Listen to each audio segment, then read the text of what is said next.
I wear f***ing Alpine Star gloves when I get into my big V8 car. It's too powerful. It's like people who have head covers for irons.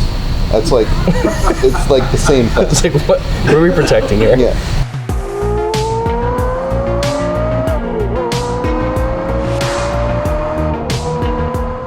Hey, so welcome back to another episode of In the Driver's Seat with ABS. Before we get started, remember to like, subscribe, comment, share. If you're listening to us, give us a thumbs up. We appreciate all of the support that you guys give us, and we want to keep these videos going. We've had a lot of stuff happen recently since we last spoke. Ben and I went out to Car Week at Pebble Beach and left Sean behind. I feel like we did leave Sean behind. Every time we talk, we've done a lot since the last time we spoke. Dude, I don't think that's ever going to change. Yeah, no, we're busy guys. But yeah, man. Boys are back in town. The boys are back in town. Well, you went to Goodwood, and then we came back, and then we left. Yeah. And now we're here. Dude, Car Week. We got to talk about Car Week. Yeah. So this was your fourth year? Time going, which is nuts. And, you know, we have a guest watching us today, and he gets very upset when we mention the P word, which is Porsche. But I'm going to start the podcast off with Porsche because, Ben, you actually had a once-in-a-lifetime opportunity.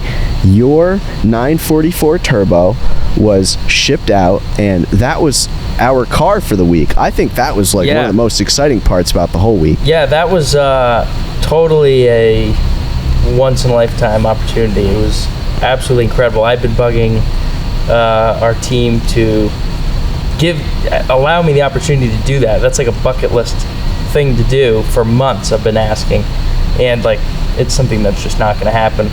And there was a car that was supposed to be on the truck, and 2 days before that car was dropped and there was an empty spot, and I got my car in the truck.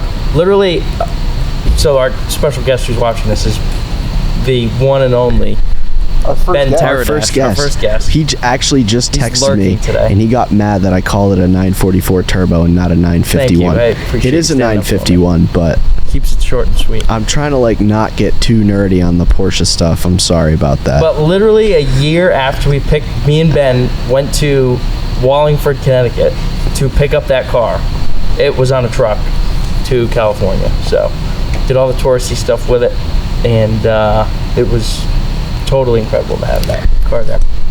And I know you and I talked about it a little bit, but the thing is, when I was like, I bet your car is going, you know, there's a lot of cars, obviously every car is going to say, that is crazy.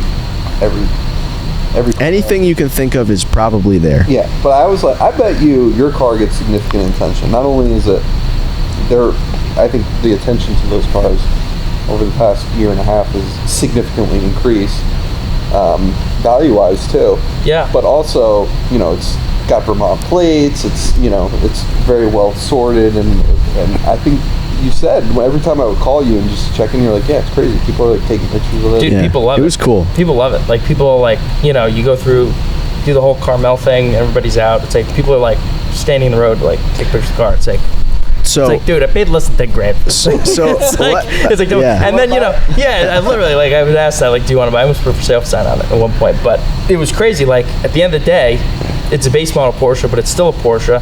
And me and Antonio were, you know, one of the elusive cars of the week that we were trying to like get up close with was this like RSR art car, which was a legitimate RSR. Oh my God, that went through this whole art project. It had a bunch of colors on it. Beautiful car, loud, raw, fatties. It's great. And fatties. We drive by this thing. No, we literally never saw it stop. He was always moving. I had my phone out like 24/7, and or a GoPro, and or a big camera, and I was not able to get this because every time it went by or we took a turn and it drove by us, I didn't have any of my stuff ready, and I was so pissed because it was like elusive the entire time. But it was like a really cool, like one of the cool moments for me, just like little moments having my car there, is like, you know, past this guy and we're like looking, and this guy gives me a thumbs up. It was like, cool. It's like, what? Like, didn't make sense, but it was like a dream having that car out there. Well, to go back a little bit, you know, you mentioned the Carmel thing. For those that don't know, the three main towns where the Car Week happens is Monterey, Pebble Beach, and Carmel by the Sea. And Carmel by the Sea is this really pretty little town, and basically all day, every day, cars will just park on the street. It's a free moving car show. You go down to Carmel, you park, you just walk up and down all the streets, and you'll see any car that you could really think of, and they're all there. And that's kind of what, you know, that's my favorite part of it. You just go down there and then you just, you know, enjoy seeing all of these cars. And the schedule of the week is the main events usually happen between, you know, Wednesday and Sunday, and it's pretty much physically impossible to go to every single event.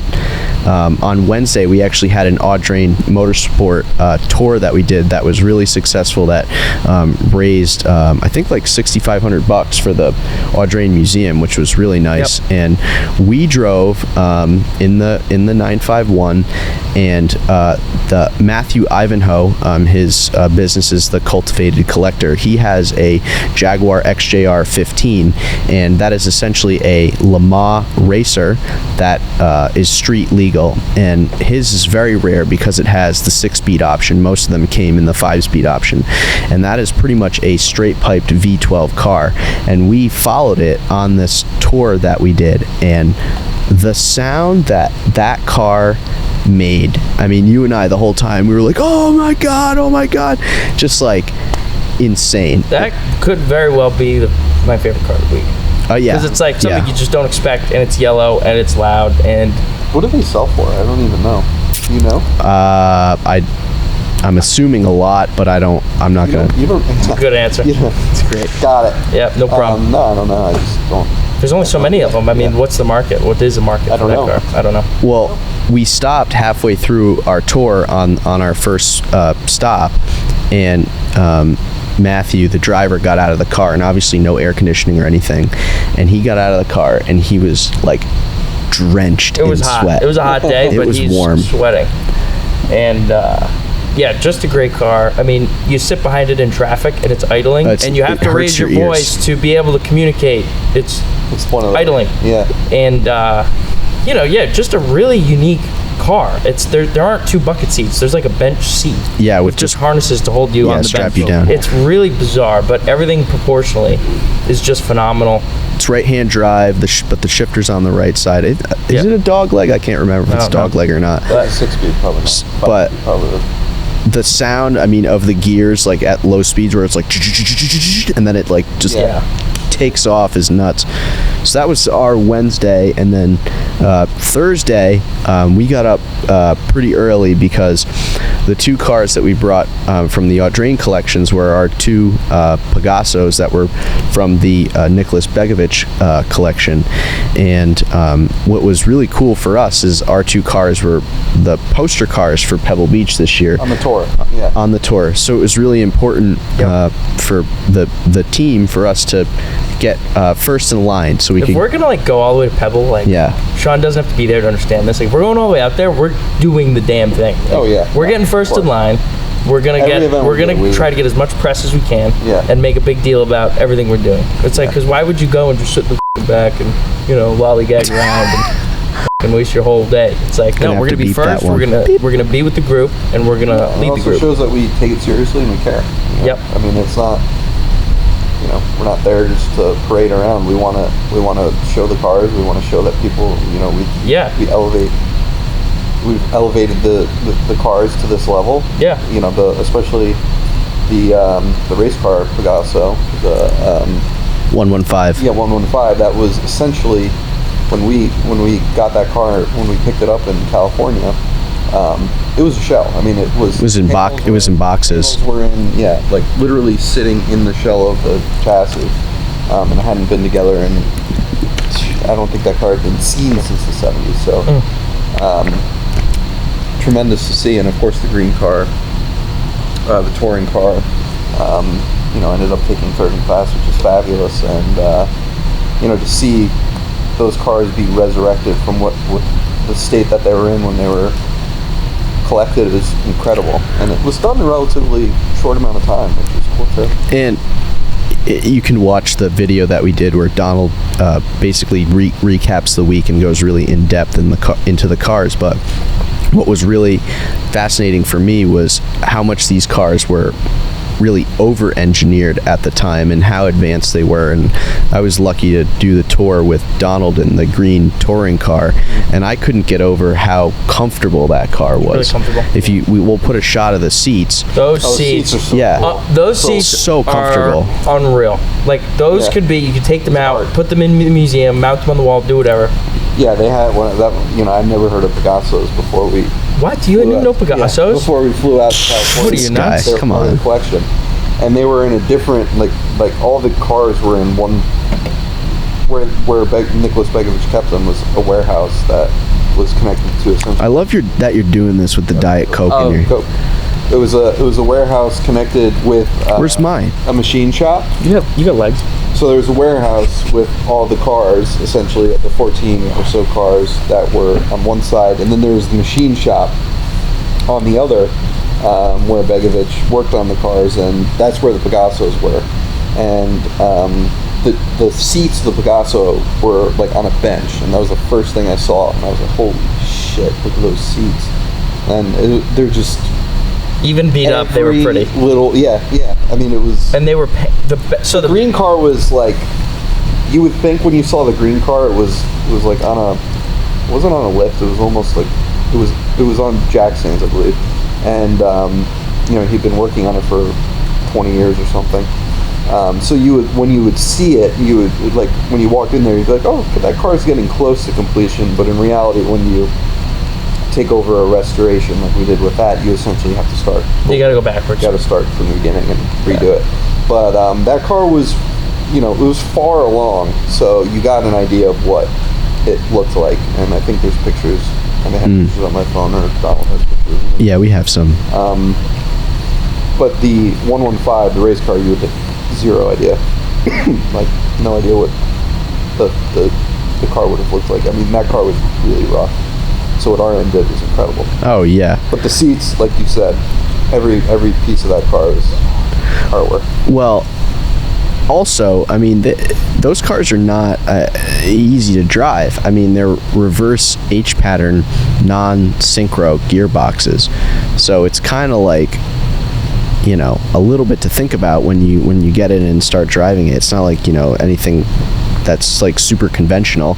So I feel like that was a little bit to get used to, when we were in the car. But the way that car drove was super interesting because, I mean, you're not going that fast on the Pebble Tour, but it's a challenging there are certain sweepers when you get up into the mountains, and Donald was like, oh, this car likes to drift, and I'm like, yeah, okay. And then he goes into a turn a little bit quickly, and you could kind of feel the rear end of the car like slide around, and it's something that would definitely keep you on your toes while you're driving. It's not just get in and go kind of thing. I mean, it's a pretty serious machine.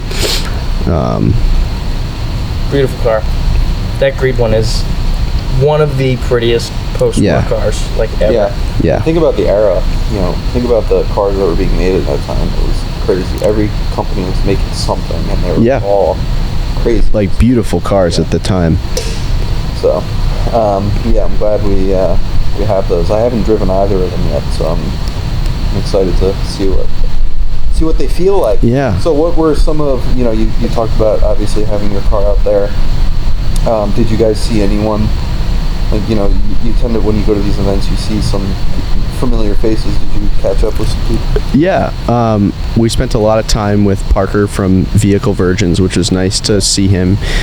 We did a podcast with him, if you haven't listened to that already, and we've done some car reviews with him. So we did some filming with him at Laguna Seca on Saturday. We went to the Motor Lux event, and we saw him there and spent some time, and then we hung out with Captain Crankshaft. He does a lot of short form content, but he built a 996 into a safari car, and he had it painted in Ruby Star. That's like, you know, the color today. And he actually drove the car out from Massachusetts all the way to Pebble, which was really cool, and he documented the whole thing. Hopefully we'll have him on the show eventually. But super cool guy, young guy, really enthusiastic, really funny. We met up with Nicole Johnson. She has a YouTube channel called Nicole Johnson's Detour. She's the first woman to do a backflip with a monster truck. She used to drive the Scooby-Doo monster truck in Monster Jam. And she spent a lot of time at Laguna Seca. She does off-road racing, but she loves race cars, racing history. That's kind of her thing. I was the Murray car at Laguna. Oh, It's freaking loud, bro. Doesn't it rev for like 12 grand or something? Yeah, 12,000 RPM. That is, without exaggeration, Making a race car. it's the loudest car I've ever heard. Like, it actually. Does it sound good? Oh, it sounds Yeah, it's- amazing. Yeah. But Yeah, once you recover your hearing, it's like, it's shit. Kind of car. it's actually ear piercing. And I mean, you know, the three of us love loud engines, and we love, you know, naturally aspirated and turbo and whatever it is. We love all this stuff, but that car actually hurt my ears. I mean, I had to take a step back. Did they take it on the track? Yeah, they did. Did you see it go on the track? I heard it. I was in the pits when they were doing it.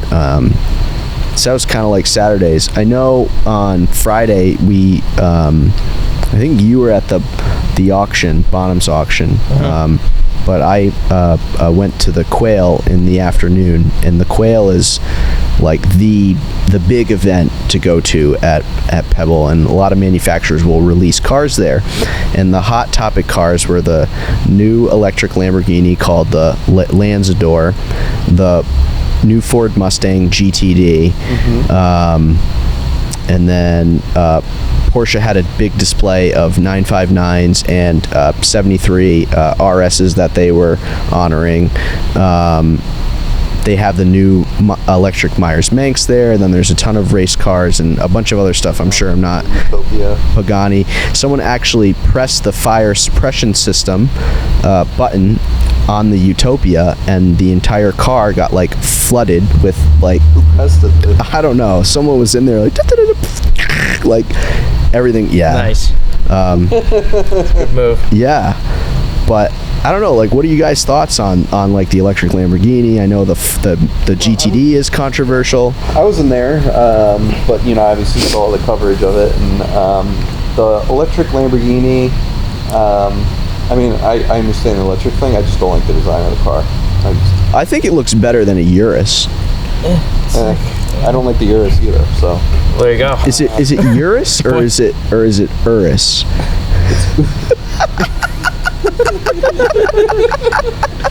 Uranus.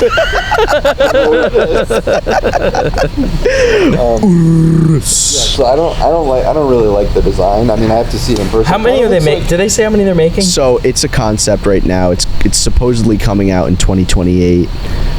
So that's not its final design, because I'm sure it's going to have to pass everything. But Yeah, I mean, it's fine. I'm not like a Lamborghini fanatic, so I don't. Yeah. Here's my thing with Lamborghinis. There's so much drama with the driving experience. Yeah. Where's that going to come from if it's electric?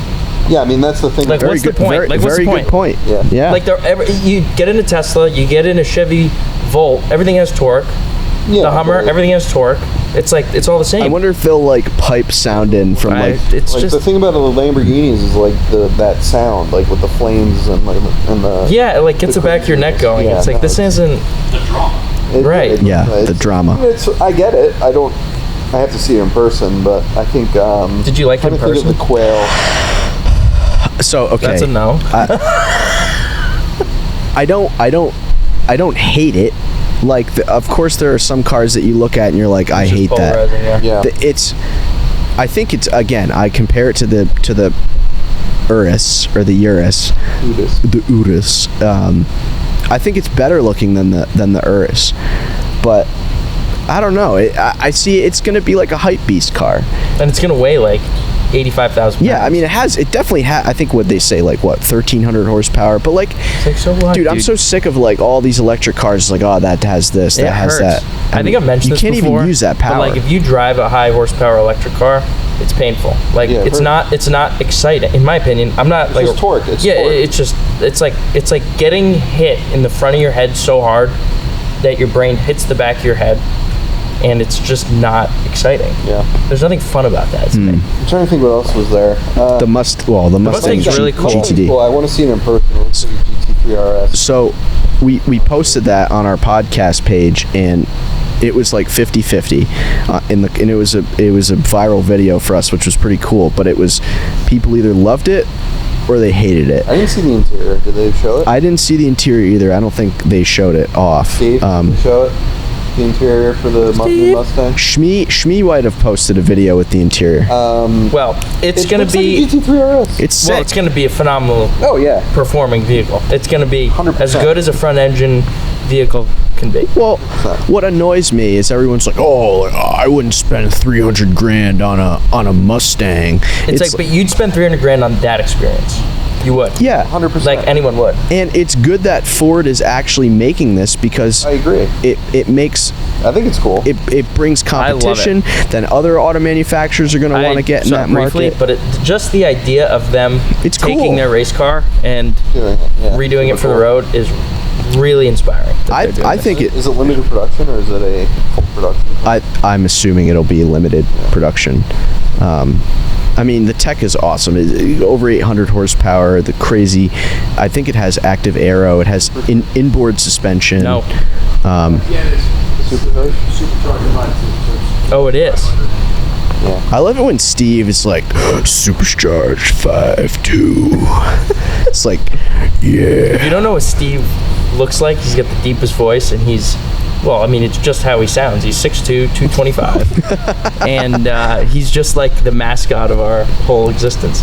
5.2 liter supercharged V8. We call him the Hall. Just like that. We can't add this, but it's just like Trump's mugshot. 6'3", 215. It's like, hold on. 6'3", 6'3", 215. 215. Baron. Go get Melania. China Lago. The best. I was like watching it live when that came out. Oh, the motorcade. What? 15?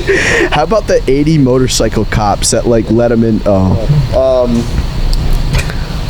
What were we saying? Okay, so yeah. Oh, the GTD. Yeah. What does the GT? What does the D stand for in the GTD? Yeah, Daytona. Gran Turismo. What else did they come out with? Daytona. Of course, Singles were there? Roof always makes a Oh big my God! statement. That roof spider was really cool. Roof Spider, insane. Yeah. They've got that this. CTR They've got this thing that was like blue wheels, blue paint. But they've got this, like, retro-y, like, Oh, the air-cooled car that yeah, they they made did. an new It's kinda air-cooled like a- car. Yeah. It's really cool. Like and it's Yeah, it's very cool. And that family, It's a roof, Ben, not Porsche. Roof, different, totally different. I don't know too much about the family, but I see the stuff that they post on social media, and it seems like they spend a lot of time together. They go to all these car events Oh, yeah, they're true as a people. family. It kind of seemed like they were like a Rod Emery situation, where like the whole family is That's what I'm involved getting to. in the business, and they did the Concours and they did the tour, Yep. and like very, very cool. They might be, Cool so they family. had a 901 prototype yeah. in the Huge. Concours. Like, whoa. Yeah. And they are probably the only entrant throughout the week who are driving their Concours car around as their mode of transportation. So there's 3 or 4 people in that That's thing for amazing. the whole week. I see them everywhere, and then they win first in class. Yeah. Yeah, That's how you do it. incredible. That's really awesome. cool. And I wish everyone was like that, but you can't risk it at the end of the day. That was like Bruce Meyer. What were we talking race about? on Saturday. Oh. Show entrance Sunday. on Sunday. We also on Wednesday during our Audrain Motorsport tour, we got to visit the Chip Connor collection, and unfortunately we weren't allowed to take photos in there, but the cars that guy has Dude. are absolutely insane. Actually, I haven't asked you. It was like, Dude, it was like, What were the? 250 GTO, Talbot teardrop cars, Type 37 Bugatti. what about the supercharged Type one. 57? The yellow and black Yeah, one was Type amazing. 57, Everything. Bugatti. He's got a 917, 959. He's got the Dan Gurney motorcycle. He's got a 32 Deuce Coupe Oh. with a yeah, Ferrari V12 yeah. running gear and Yeah. interior. Yeah. Hello. Yeah, it smells- He's got the Lancia smells like a Aurelia Ferrari. Outlaw. Oh, I He- love that. Yeah. The one from Canapa? Or was it? No, it's the British one. No, I thought Canapa did it. The Lancia Aurelia? I think so. Yeah.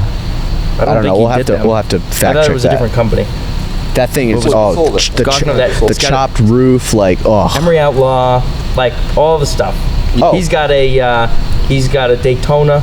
Yeah. He has the Vincent Black Shadow that the guy, like the bike that the guy did the speed record on in 49 or 50, where the guy's exact across bike. the handlebars in his underwear, like the exact motorcycle. That was the first thing I saw when I walked in. I look at Ben and I'm like, I didn't realize it was that until someone told me it was like incredible piece of history. That has to be a $2-3 million Easy. motorcycle. that was so cool to see that Colors bike. is 250 GTO. Is it red? Red. It's red. But so He's got an F1 Ferrari F1 I think car. it was either an 02 or an 04 Schumacher Ferrari Formula One car, and I'm looking at the photo that he has on the car, and it's Chip.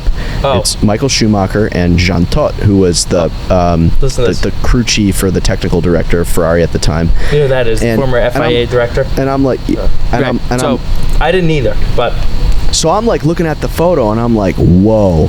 And then I look up, and Jean Todt's like at the back of the garage. He's in the room. He's literally in he's the room. standing there. And Tony's like, that's see, John Todt. see. I'm like, don't know who that is, but Did you just immediately your Italian And then- turn on? Well, dude, he's French, and I was like, well, we're sitting there. I was so Well, shocked. one of our members was out there, Bob Jett, and he comes over. He's like, I know that guy. He's like, I know that guy from somewhere, and I'm like, couldn't tell you. And then He's I like, told Bob "It's Jett. John Todt." He was like, whoa. We're like, oh crap! Oh, dude. Wait a minute.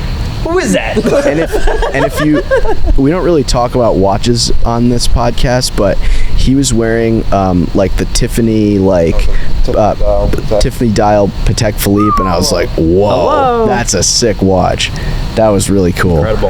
And then we met this woman who actually graduated from McPherson College. Yeah. I think she's either 29 or 30, but she wanted to have a career change, and she went to McPherson, and now she's a Get this. specialized Ferrari mechanic. Like, she works on engines, and she learned how to do all of that at McPherson.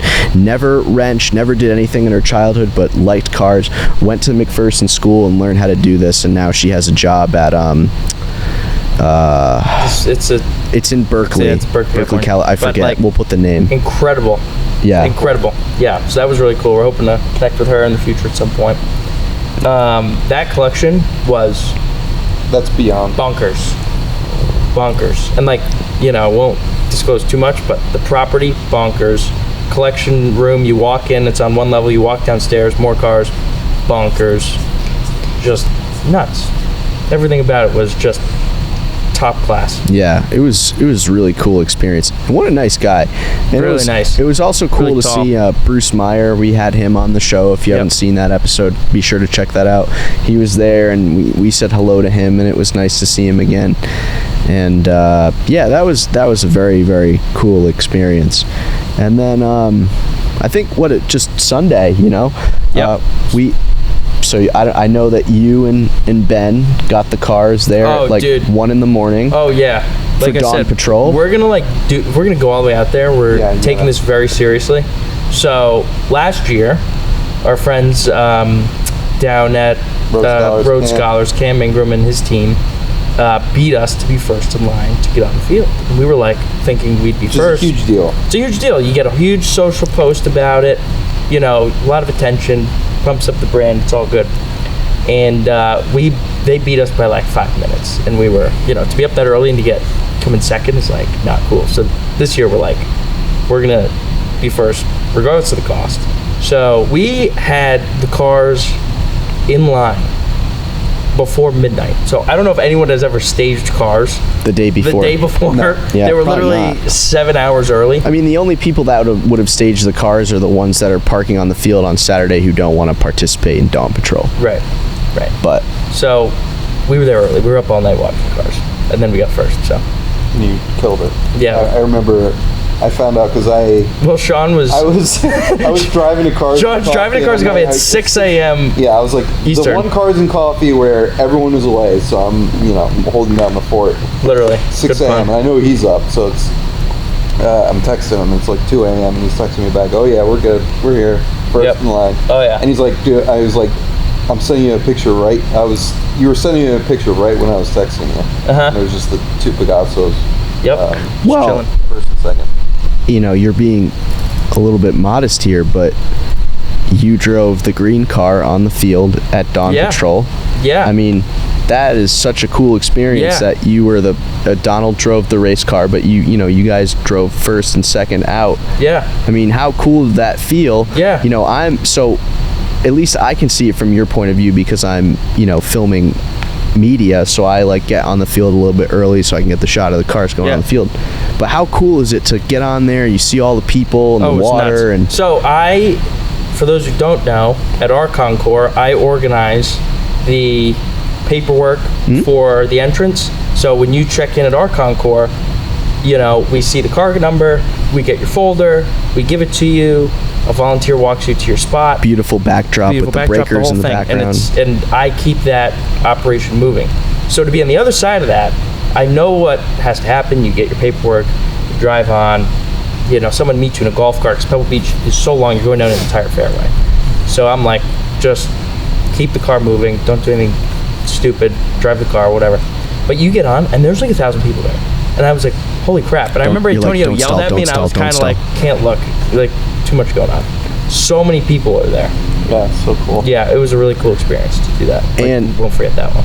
The weather this year, I know last year it was a little foggy and kind of rainy at some points, but I feel like the weather this year was so solid.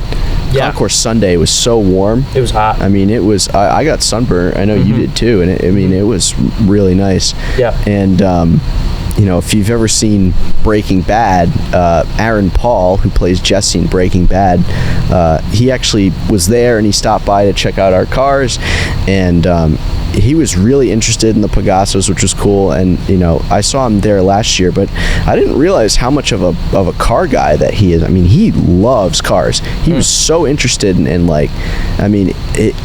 his energy is like infectious, and he was like, "Yo, it's so cool, man!" Like, no, he's a really cool guy. I mean, that's kind of you never know who you're gonna see on the field there, Yeah. But, well, apparently I met a nice couple of folks who live out, kind of out on the Highway 1 in Carmel, and they were like, yeah, we see Brad Pitt all the time. He's our neighbor. I'm like, what? They're like, yeah, he lives 5 hours down. Clint Eastwood lives in Carmel as well. A lot of big name people live there. Yeah. It's a low-key place, though. Yeah, it is. It is a beautiful town. But how is it back home? Like, Sean texts me. How is the Cars and Coffee? Sean texts me at 3 a.m. California time. I'm up. You're up. I'm up. You're up. I text. The sun was rising on the East Coast. Yep. I'm tasked with doing Cars and Coffee with Steve and one of our main volunteers, Steve, and I'm driving the Cars and Coffee van. I'm making sure I'm extra early. I pull into Fort Adams at 6 a.m. and there's a massive tent there. It's like, what is that doing? That is not supposed to be. Problem. Yeah, like, hello. And it was going to be a beautiful day, and Fort Adams always draws a massive audience or crowd for our Cars and Coffees. And one of the primary fields has this massive tent. So fortunately, shortly after I arrived, a big crew came and was able to disassemble it, and they were pretty much out of there by 8. But Steve and Steve did an incredible job making sure and managing the cars coming in, because cars literally came in until like 9:30, and I think we easily had 400 plus cars. Yeah. Our main guy was in there, so it was, that's a lot. I hate missing Cars and Coffee because running those events is like my favorite thing in the world, but watching through other people's Instagram stories, like what's there and like how big it is really cool. This guy's like complaining like about that, and you go on to Carmel and it's like Koenigsegg, Bugatti. Well, yeah, but it's like there's no place like home. No, I know. Yeah, that's his event. Yeah. That's his I'm just busting. Yeah, I always say, like, after running events now, I'd much rather run a car event than go and just watch one. It's more fun to be intricately involved. But it was all good. I mean, there was a lot going on. Obviously, you guys were away, but it was all good. Yeah, and then we just had Cars and Coffee at the Elms, which was another pretty packed event. That was huge. Yeah. Yeah, that was crazy. So we laid it out, and we had Dream Ride this weekend too. So shout out Anthony and Steve for holding it down out there. Both days out there. But Anthony does a layout for us for the Elms, and he's like, "Yeah, boss, you can fit 330 cars." And I'm like, "Well, we got 350 signed up, and I'm getting them all in, and we'll see how." 400 are coming. And 400 are coming. So, it was a big day. If you've ever been to the Elms, they've got this big main backyard, which is just an open space, and then they've got all these crevices under trees, and we stuffed cars everywhere we possibly could yesterday. It was nuts. And Sergeant Cortez, who's a retired sergeant for the Newport Police, finds Sean at one point, and he goes, "Sean, we've got traffic from the Elms down Bellevue and onto Memorial." Past the Audrain. Past Tennis Hall of Fame. Yep. Wow. And so there were a lot of people. This was before 8. Oh yeah, it's like Mike. Shout out to Mike Nunes because he's the most consistent. Cars and Coffee Dawn Patrol. Mike Nunes is there at 6:45. That's 6:45 for those who can't tell time. The event starts at 8, Mike. What's awesome though is, having been involved for a long time and attending Cars and Coffee before I started working here, it is so cool to see how excited people get to see cars that early in the morning, and people having fun, and families, and like people bring their dogs, and people drinking coffee at Cars and Coffee, but it's like you go there and everyone has a really good attitude, and it's such a good way to start your morning. And and you're like out by like 9:30, 10. Yeah. It's like you still have the whole day ahead of you. And we were a little, we're doing a Cars and Coffee every weekend, and when we originally started, earlier in the year, we were like, I don't know if it's like, are we going to have as big? Oh yeah, I think it's bigger now. Every single weekend, and in fact, like every Cars and Coffee seems to be bigger and bigger. Yeah. I hope we get 1,000 cars for the Concours. I think we can do it. That's gonna be crazy. Everyone should come to that. I mean, that is staggering. And then when are the tour cars going to go to Cars and Coffee? No. Okay. No. That'll be a big one. Yeah. That'll be good. Yeah, we're gonna park cars in Narragansett Bay. Dude, we are coming up. We're actually exactly a month away from our Concours. Yeah.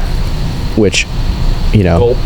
I think I'm excited. I think it's gonna be good. Got some really good cars coming. We're hoping no rain, so you guys don't have to build No Problem Boulevard again at the break. He goes, it'll happen. No, I said there's always a solution. There's always a No Problem Boulevard, no matter what event you do. Now, before we end today, I have a question to ask you guys. So, earlier this afternoon, I was speaking with Sam and Steve, who help run the video team with me. What are you doing? Did you do it? Oh, this thing just lowered itself. Easy, partner. I know. Hell yeah. And that is not comfortable for me at all. Thank you. All right, request. Yeah, oh, look, it went down on its own. Your DC's in the way, Barry. Okay, so I was talking to Sam and Steve earlier, and we were talking about steering wheels, okay? And I mentioned that I think that the Pagani Zonda steering wheel is ugly, okay? I think it's like Zonda, or the is it different than the Utopia? So they did Zonda, then they did Zonda, the basic one, the very basic one. Yeah. So I don't mind that. I just, seeing the car up close at the Quail, it's just the rest of the car is so great. The steering I just think the steering wheel's kind of lame. Flat on the bottom, right? It's flat on the bottom. Again, that's totally fine. What I don't like about it is how, you look at the wheel, and then you have these pillars that like indent in, and then it indents down. It's like 3 spokes. To me, it looks like a cheap like Walmart steering wheel on this crazy, one of the best cars of the early 2000s. So what's your question? Like, do you guys like it? I mean, Steve feels very passionately about this steering wheel. He loves it. I think it looks like crap. I think it's period. I think now you're changing your tune a little bit. You were saying it was ugly. Oh, it is ugly. Okay. Oh, it's hideous. I don't have a problem with it. I mean, it's got no airbag. I mean, Yeah, no airbag. that's like 90% of the design. Like if you were to take airbags out of any steering wheel. Oh, it changed the design completely. Yeah, of course. But my favorite steering wheel is, I don't even... The Momo Prototipo steering. Prototipo, I think that's the best wheel of all time. That's a very good looking wheel. I don't know. I think the Zonda wheel, I just don't like the way that the indent in the middle, and I think that the wood, when they put, like, you could get it with wood on the top or the bottom, it looks cheap. I don't know. That was my question, if you liked it or not. That was kind of my question of the day. I can't afford thanks, one. Ben. What would we do without you? No, I think it's fine. I mean, I'm not a Pagani fan, so it's not like... What is your favorite or least favorite stand? What is it? Momo Prototipo. Momo My Prototipo. least favorite is probably... Actually, you know what ones I like too are the Citroën, where the Citroën. And you could spin it all the way around and let go, and it goes back. Those are cool. It's one spoke, so you can see exactly. all the gauges. Yeah, on that's pretty brilliant. Driving a Citroën, Yeah. naturally, all the lights on the dash will light up at once. That's right. Yeah. So that one I like. My least favorite. I don't like The Pagani Zonda? Yeah, agreed. Have you ever been in like a replica car, or like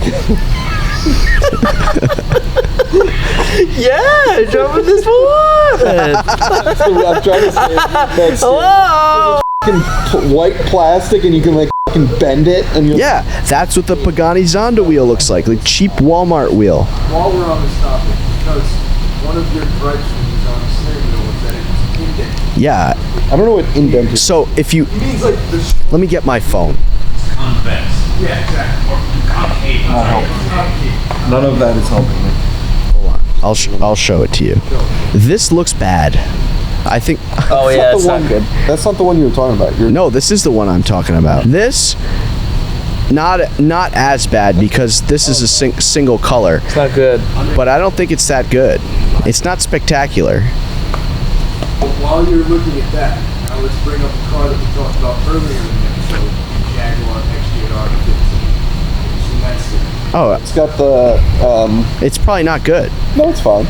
With the best, Yeah, but Here's the the- best thing that's happened, airbag technology with the airbag thing being smaller and smaller.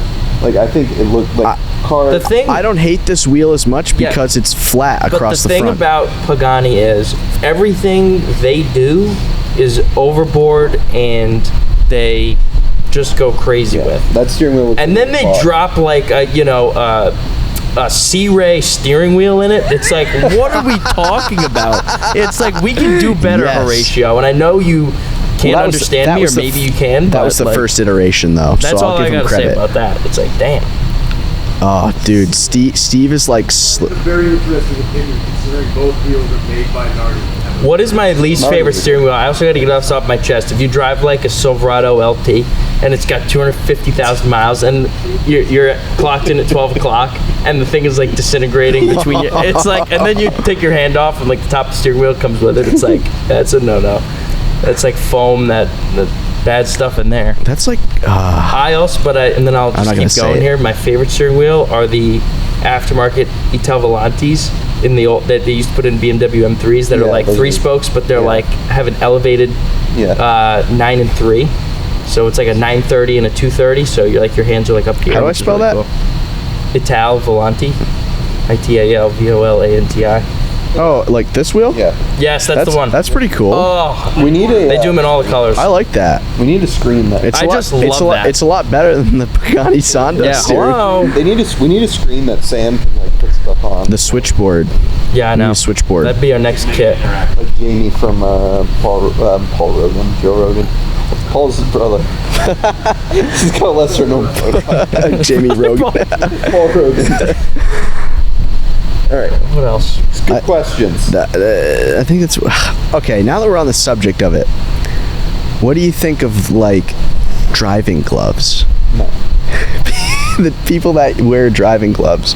Like I understand them with like wooden with a wooden wheel. Yeah, I get it. I don't wear. I would even say. I don't wear gloves in the winter. Yeah, neither do I. I like to suffer. Yeah. I don't like gloves. I would even say These are man if you're hands. driving for more than like 3 or 4 hours into the middle of the summer, and you're driving enthusiastic, like if you're going on a massive road trip, even so, it's like, and your hands get like clammy. It's like I could see you making a point for that.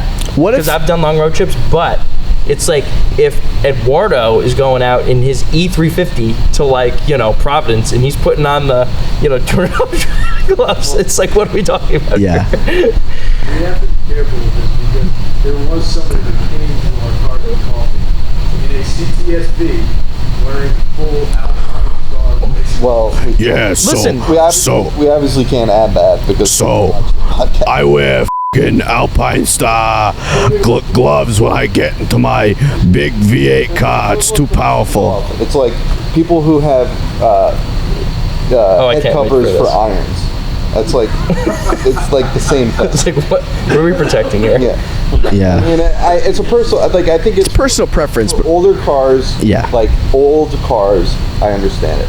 Like pre-war I get it. cars, like what about a 2023 No. Porsche GT3? No. because you have air conditioning. No, I mean, I don't. It's just a purely personal thing. I don't care. That was a good question. Does your air conditioning work in the 951? You're out in California. We didn't really need it. Is the question, does it work or do I have it? Ask again. Does it work? No. The fan works. Yeah, but you know what? I said to Antonio at one point, I said, should I put the air conditioning on? He said, yeah. And I go, Yeah. No, that was funny. But dude, you know what? And this is like goes back to old cars where they have like the vent windows that channel in the air.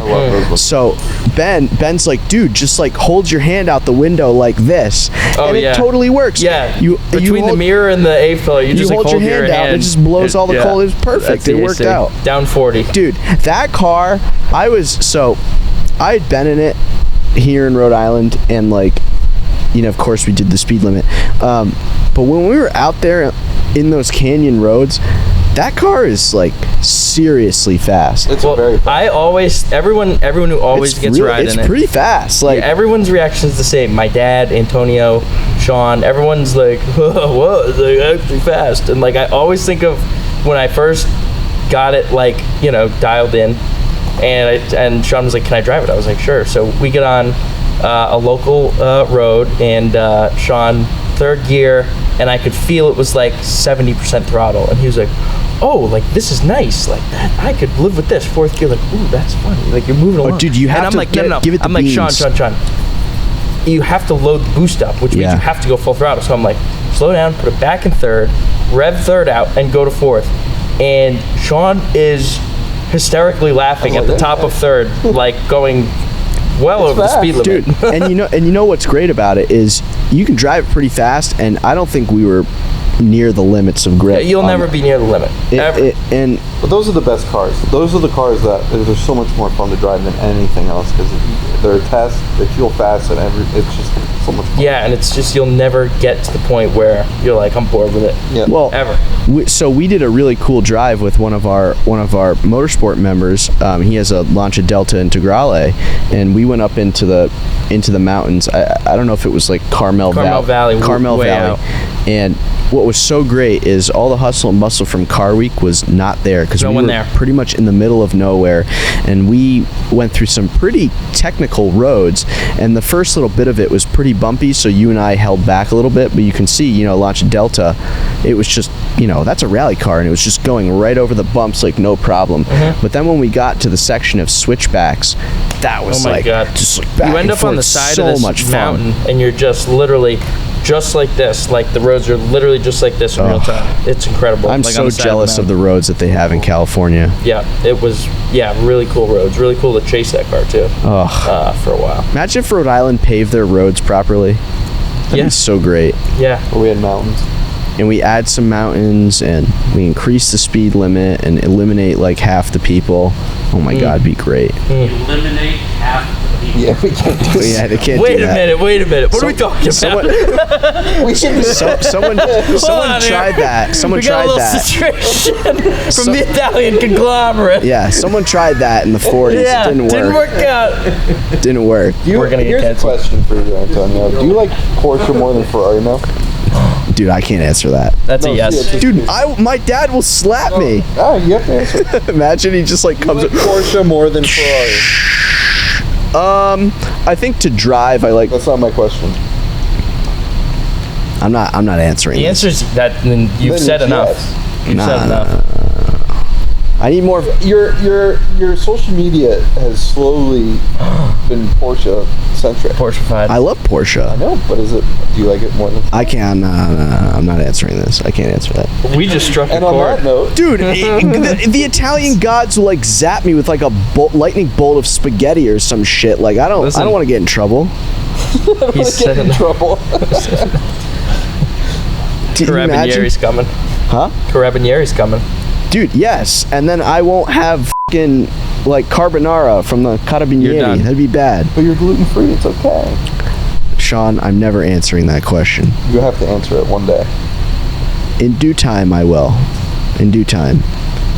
after you drive the Carrera GT at some point. Have you ever driven the Carrera GT? I don't know. We have to find out. I think Ben and I know the answer, but we're never gonna tell the John will never drive that vehicle. No, but we'll never tell the audience if Or you've will driven he? one. You have to tune in for more. It's the best. All right. I'm gonna end it. So as always, remember to like, subscribe, comment, share. Hope you enjoyed this Pebble recap episode with us. Next episode that we have coming out's pretty interesting. We had a pretty cool guest on the show. Make sure to check I'm gonna sneeze. Make sure to check the Audrain website and the Audrain Concours website for the upcoming Motor Week. We're very excited for that. We want to got see 1 month. as many of you out there as So possible. There's so many events and seminars and cars and coffee and the Concours and everything to go to. If you see Sean, just ask for an autograph. Yeah. He's that dude. And before we end here, we also have Young Timers coming up September 24th. 12 to 4. 12 to 4 p.m. Fabulous. 3 of us will be there. Sean will be sporting the mustache and the jorts. Throwing it out. We're very excited. It's mustache season. Yeah, it is. Like, we're for there. you two, not for me. We'll catch you there.